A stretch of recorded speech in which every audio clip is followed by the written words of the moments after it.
दोस्तों, आज की वीडियो में हम गरुड़ पुराण के 14वें अध्याय का पूर्ण उल्लेख सुनेंगे। तो आइए शुरू करते हैं गरुड़ पुराण का 14वां अध्याय। दोस्तों, वीडियो शुरू करने से पहले कृपया अधिक शुभकामनाओं के लिए चैनल को सब्सक्राइब कर लें। तो शुरू करते हैं आज की वीडियो। यमलोक एवं यमसभा का वर्णन, चित्रगुप्त आदि के भवनों का परिचय, धर्मराज नगर के 4 द्वार, पुण्यात्माओं का धर्म सभा में प्रवेश। गरुड़ जी ने कहा, हे दयानिधे, यमलोक कितना बड़ा है, कैसा है, किसके द्वारा बनाया हुआ है, वहाँ की सभा कैसी है और उस सभा में धर्मराज किनके साथ बैठते हैं। हे दयानिधे, जिन धर्मों का आचरण करने के कारण धार्मिक पुरुष जिन धर्म मार्गों से धर्मराज के भवन में जाते हैं, उन धर्मों तथा मार्गों के विषय में भी आप मुझे बतलाइए। श्री भगवान ने कहा, हे गरुड़, धर्मराज का जो नगर नारदादि मुनियों के लिए भी अगम्य है, उसके विषय में बतलाता हूँ। सुनो, उस दिव्य धर्म नगर को महापुण्य से ही प्राप्त किया जा सकता है। दक्षिण दिशा और नैऋत्य कोण के मध्य में वैवस्वत यम का जो नगर है, वह संपूर्ण नगर वज्र का बना हुआ है, दिव्य है और असुरों तथा देवताओं से अभेद्य है। वह पूर्व चौकोर 4 द्वारों वाला, ऊंची 4 दीवारी से घिरा हुआ और 1000 योजन प्रमाण वाला कहा गया है। उस पूर्व में चित्रगुप्त का सुंदर मंदिर है, जो 25 योजन लंबाई और चौड़ाई में फैला हुआ है। उसकी ऊंचाई 10 योजन है और वह लोहे की अत्यंत दिव्य 4 दीवारी से घिरा है। वहाँ आवागमन के लिए सैकड़ों गलियां हैं और वह पताकाओं एवं ध्वजों से विभूषित है। वह विमान समूहों से घिरा है और गायन वादन से विनादित है। चित्र बनाने में निपुण चित्रकारों के द्वारा चित्रित है तथा देवताओं के शिल्पियों ने उसका निर्माण किया है। वह उद्यानों और उपवनों से रमणीय है। नाना प्रकार के पक्षीगण उसमें कलरव करते हैं तथा वह चारों ओर से गंधर्वों तथा अप्सराओं से घिरा है। उस सभा में अपने परम अद्भुत आसन पर स्थित चित्रगुप्त मनुष्यों की आयु की यथावत गणना करते हैं। वे मनुष्यों के पाप और पुण्य का लेखा जोखा करने में त्रुटि नहीं करते। जिसने जो शुभ अथवा अशुभ कर्म किया है, चित्रगुप्त की आज्ञा से उसे उन सब का भोग करना होता है। चित्रगुप्त के घर के पूरब की ओर ज्वर का एक बड़ा विशाल घर है और उनके घर के दक्षिण शूल, लूता और विस्फोट के घर है तथा पश्चिम में कालपाश, अजीर्ण तथा अरुचि के घर है। चित्रगुप्त के घर के उत्तर की ओर राजरोग और पांडुरोग का घर है। ईशान कोण में शिर, पीड़ा का और अग्निकोण में मूर्छा का घर है। नैऋत्य कोण में अतिसार का, वायव्य कोण में शीत और दाह का स्थान है। इस प्रकार और भी अन्यान्य व्याधियों से चित्रगुप्त का भवन घिरा हुआ है। चित्रगुप्त मनुष्यों के शुभाशुभ कर्मों को लिखते हैं। चित्रगुप्त के भवन से 20 योजन आगे नगर के मध्य भाग में धर्मराज का महादिव्य भवन है। वह दिव्य रत्नमय तथा विद्युत की ज्वालामालाओं से युक्त और सूर्य के समान देदीप्यमान है। वह 200 योजन चौड़ा, 200 योजन लंबा और 50 योजन ऊंचा है। 1000 स्तंभों पर धारण किया गया है। वैदूर्यमणि से मंडित है, स्वर्ण से अलंकृत है और अनेक प्रकार के हर्म्य, धनिकों के भवन और प्रासाद गृह से परिपूर्ण है। वह भवन शरतकालीन मेघ के समान उज्ज्वल, निर्मल एवं सुवर्ण के बने हुए कलशों से अत्यंत मनोहर है। उसमें चित्र बहुरंगी रंग के स्फटिक से बनी हुई सीढ़ियां है और वह हीरे के फर्श से सुशोभित है। रोशनदानों में मोतियों के झालर लगे हैं। वह पताकाओं और ध्वजों से विभूषित, घंटा और नगाड़ों से निनादित तथा स्वर्ण के बने तोरणों से मंडित है। वह अनेक आश्चर्यों से परिपूर्ण और स्वर्ण निर्मित सैकड़ों किवाड़ों से युक्त है तथा कंटकरहित नाना वृक्ष, लताओं एवं गुल्मों अर्थात झाड़ियों से सुशोभित है। इसी प्रकार अन्य भूषणों से भी भवन सदा भूषित रहता है। विश्वकर्मा ने अपने आत्मयोग के प्रभाव से उसका निर्माण किया है। उस धर्मराज के भवन में 100 योजन लंबी चौड़ी दिव्य सभा है, जो सूर्य के समान प्रकाशित, चारों ओर से देदीप्यमान तथा इच्छानुसार स्वरूप धारण करने वाली है। वहाँ न अधिक ठंड है न अधिक गर्मी। वह मन को अत्यंत हर्षित करने वाली है। उसमें रहने वाले किसी को न कोई शोक होता है, न वृद्धावस्था सताती है, न भूख प्यास लगती है और न किसी के साथ अप्रिय घटना ही होती है। देवलोक और मनुष्यलोक में जितने काम, काम्य, विषय, अभिलाषाएं हैं, वे सभी वहाँ उपलब्ध है। वहाँ सभी तरह के रसों से परिपूर्ण भक्ष्य और भोज्य सामग्रियाँ चारों ओर प्रचुर मात्रा में है। वहाँ सरस, शीतल तथा उष्ण जल भी उपलब्ध है। उसमें पुण्यमय शब्दादि विषय भी उपलब्ध हैं और नित्य मनोवांछित फल प्रदान करने वाले कल्प वृक्ष भी वहाँ है।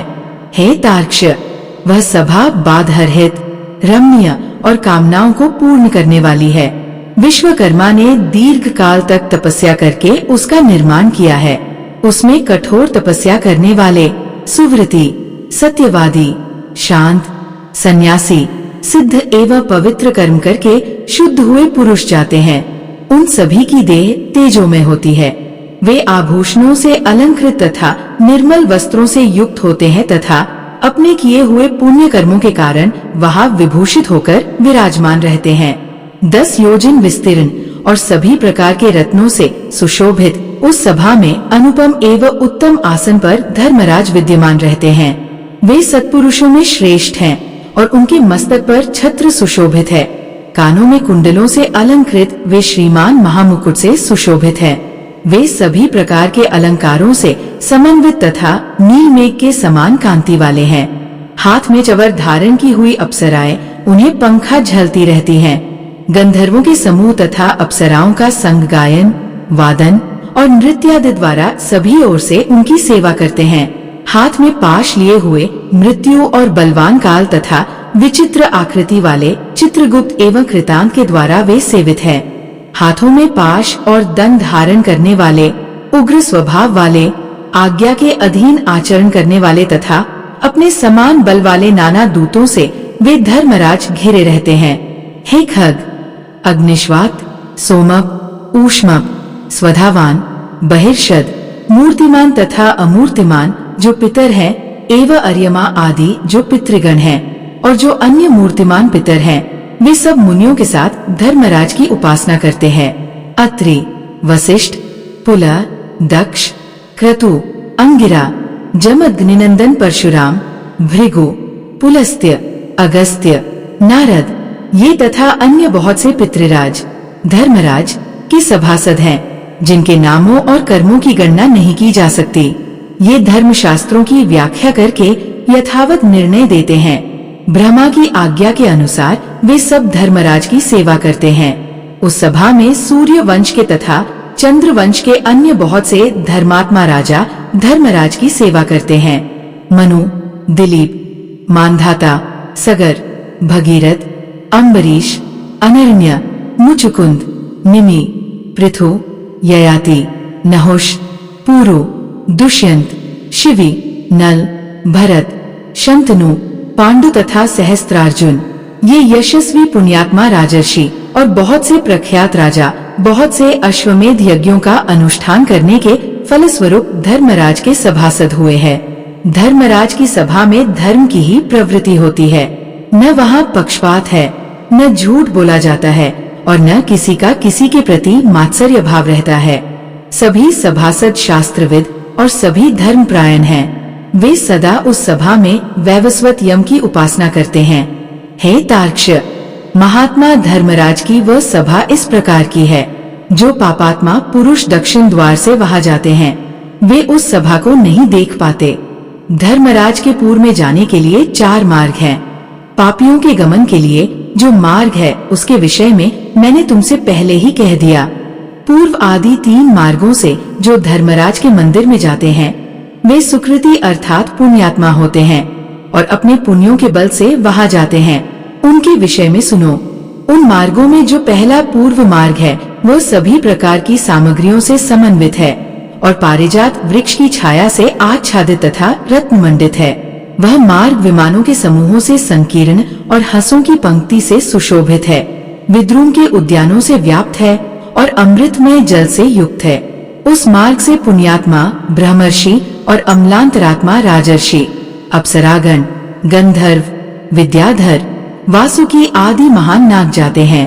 अन्य बहुत से देवताओं की आराधना करने वाले शिव भक्ति निष्ठ, ग्रीष्म ऋतु में प्याऊ का दान करने वाले, माघ में आग सेंकने के लिए लकड़ी देने वाले, वर्षा ऋतु में विरक्त संतों को दानमान आदि प्रदान करके उन्हें विश्राम कराने वाले, दुखी मनुष्य को अमृतमय वचनों से आश्वस्त करने वाले और आश्रय देने वाले, सत्य और धर्म में रहने वाले, क्रोध और लोभ से रहित, पिता माता में भक्ति रखने वाले, गुरु की शुश्रूषा में लगे रहने वाले, भूमि दान देने वाले, गृह दान देने वाले, गोदान देने वाले, विद्या प्रदान करने वाले, पुराण के वक्ता, श्रोता और पुराणों का पारायण करने वाले, ये सभी तथा अन्य पुण्यात्मा भी पूर्व द्वार से धर्मराज के नगर में प्रवेश करते हैं। वे सब सुशील और शुद्ध बुद्धि वाले धर्मराज की सभा में जाते हैं। धर्मराज के नगर में जाने के लिए दूसरा उत्तर मार्ग है, जो सैकड़ों विशाल रथों से तथा शिविका आदि नर यानों से परिपूर्ण है। वह हरिचंदन के वृक्षों से सुशोभित है। उस मार्ग में हंस और सारस से व्याप्त, चक्रवाक से सुशोभित तथा अमृत तुल्य जल से परिपूर्ण एक मनोरम सरोवर है। इस मार्ग से वैदिक अभ्यागतों की पूजा करने वाले, दुर्गा और सूर्य के भक्त, पर्वों पर तीर्थ स्नान करने वाले, धर्म संग्राम में अथवा अनशन करके मृत्यु प्राप्त करने वाले, वाराणसी में, गौशाला में अथवा तीर्थ जल में विधिवत प्राण त्याग करने वाले हैं। ब्राह्मणों अथवा अपने स्वामी के कार्य से तथा तीर्थ क्षेत्र में मरने वाले और देव प्रतिमा आदि के विध्वंस होने से बचाने के प्रयास में प्राण त्याग करने वाले हैं। योगाभ्यास से प्राण त्याग करने वाले हैं, सत्पात्रों की पूजा करने वाले हैं तथा नित्य महादान देने वाले हैं। वे व्यक्ति उत्तर द्वार से धर्मसभा में जाते हैं। तीसरा पश्चिम का मार्ग है, जो रत्नचटित भवनों से सुशोभित है। वो अमृतसर से सदा परिपूर्ण रहने वाली बावलियों से विराजित है। वह मार्ग रावत कुल में उत्पन्न मदोन्मत हाथियों से तथा उच्च श्रवा से उत्पन्न अश्वरत्नों से भरा है। इस मार्ग से आत्म तत्ववेत्ता, सत्शास्त्रों के परिचिंतक, भगवान विष्णु के अनन्य भक्त, गायत्री मंत्र का जप करने वाले, दूसरों की हिंसा, दूसरों के द्रव्य एवं दूसरों की निंदा से पराडमुख रहने वाले, अपनी पत्नी में संतुष्ट रहने वाले संत, अग्निहोत्री, वेद पाठी ब्राह्मण गमन करते हैं। ब्रह्मचर्य व्रत का पालन करने वाले, वानप्रस्थ आश्रम के नियमों का पालन करने वाले, तपस्वी, संन्यास धर्म का पालन करने वाले तथा श्री चरण सन्यासी एवं मिट्टी के ढेले, पत्थर और स्वर्ण को समान समझने वाले, ज्ञान एवं वैराग्य से संपन्न, सभी प्राणियों के हित साधन में निरत, शिव और विष्णु का व्रत करने वाले, सभी कर्मों को ब्रह्मा को समर्पित करने वाले, देवऋण, पितृऋण एवं ऋषिऋण इन तीनों ऋणों से विमुक्त, सदा पंचयज्ञ में निरत रहने वाले, पितरों को श्राद्ध देने वाले, समय से संध्योपासन करने वाले, नीच की संगति से अलग रहने वाले, सत्पुरुषों की संगति में निष्ठा रखने वाले, ये सभी जीव अप्सराओं के समूहों से युक्त श्रेष्ठ विमान में बैठकर अमृत पान करते हुए धर्मराज के भवन में जाते हैं और उस भवन के पश्चिम द्वार से प्रविष्ट होकर धर्मसभा में पहुंचते हैं। उन्हें आया हुआ देखकर धर्मराज बार बार स्वागत संभाषण करते हैं। उन्हें उठकर अभ्युत्थान देते हैं और उनके सम्मुख जाते हैं। उस समय धर्मराज भगवान विष्णु के समान चतुर्भुज रूप और शंख चक्रगदा तथा खड्ग धारण करके पुण्य करने वाले जीवों के साथ स्नेह पूर्वक मित्रवत आचरण करते हैं। उन्हें बैठने के लिए सिंहासन देते हैं, नमस्कार करते हैं और पाद्य, अर्घ्य आदि प्रदान करके चंदनादिक पूजा सामग्रियों से उनकी पूजा करते हैं। यम अर्थात धर्मराज कहते हैं, हे सभासदों, इस ज्ञानी को परम आदर पूर्वक नमस्कार कीजिए। ये हमारे मंडल का भेदन करके ब्रह्मलोक में जाएगा। हे बुद्धिमानों में श्रेष्ठ और नरक की यातना से भयभीत रहने वाले पुण्यात्माओं, आप लोगों ने अपने पुण्य कर्मानुष्ठान से सुख प्रदान करने वाला देवत्व प्राप्त कर लिया है। दुर्लभ मनुष्य योनि प्राप्त करके जो नित्य वस्तु धर्म का साधन नहीं करता, वह घोर नरक में गिरता है। उससे बढ़कर अचेतन अज्ञानी और कौन है? अस्थिर शरीर से और अस्थिर धन आदि से कोई एक बुद्धिमान मनुष्य ही स्थिर धर्म का संचयन करता है। इसलिए सभी प्रकार के प्रयत्नों को करके धर्म का संचय करना चाहिए। आप लोग सभी भोगों से परिपूर्ण पुण्यात्माओं के स्थान स्वर्ग में जाए। साथ धर्मराज का वचन सुनकर उन्हें और उनकी सभा को प्रणाम करके वे देवताओं के द्वारा पूजित और मुनीश्वरों द्वारा स्तुत होकर विमान समूहों से परम पद को जाते हैं और कुछ परम आदर के साथ धर्मराज की सभा में ही रह जाते हैं और वहाँ एक कल्प पर्यंत रहकर मनुष्यों के लिए दुर्लभ भोगों का उपभोग करके पुण्यात्मा पुरुष शेष पुण्यों के अनुसार पुण्य दर्शन वाले मनुष्य योनि में जन्म लेता है। इस लोक में वह महान धन संपन्न, सर्वज्ञ तथा सभी शास्त्रों में पारंगत होता है और पुण्य आत्मचिंतन के द्वारा परम गति को प्राप्त करता है। हे गरुड़, तुमने यमलोक के विषय में पूछा था, वह सब मैंने बता दिया। इसको भक्ति पूर्वक सुनने वाला व्यक्ति भी धर्मराज की सभा में जाता है। इस प्रकार गरुड़ पुराण के अंतर्गत सारोद्धार में धर्मराज निरूपण नामक 14वां अध्याय पूरा हुआ। दोस्तों, आशा करते हैं आपको ये ज्ञान से परिपूर्ण कथा अच्छी लगी होगी। आपको ये कथा पसंद आई हो तो कमेंट में जय श्री हरि विष्णु, जय भोलेनाथ अवश्य लिखें। आप सभी का बहुत धन्यवाद।